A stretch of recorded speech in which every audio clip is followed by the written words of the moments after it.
মধ্যপ্রাচ্যে চলমান উত্তেজনার মধ্যেই যুক্তরাষ্ট্রকে কঠোর হুঁশিয়ারি দিয়েছে ইরান।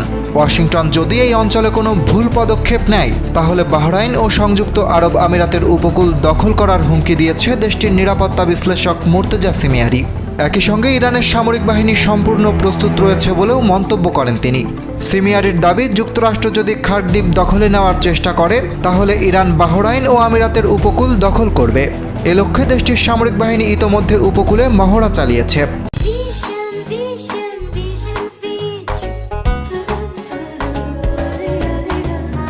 এদিকে ইরানের সামরিক একটি সূত্র সংবাদ সংস্থা তাসনিমকে জানিয়েছে, যুক্তরাষ্ট্র যদি জোর করে হরমুজ প্রণালী খোলার চেষ্টা করে তাহলে বাব এল মানদেব এলাকায় নতুন একটি ফ্রন্ট খুলবে তেহরান।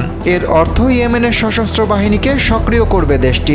এর আগে 2023 সালের 7 অক্টোবর ফিলিস্তিনি স্বাধীনতাকামী গোষ্ঠী ইসরায়েলে হামলার পর ইয়েমেনের ইরান সমর্থিত সশস্ত্র বাহিনী লোহিত সাগর ঘিরে আন্তর্জাতিক নৌ পরিবহনে হামলা শুরু করে।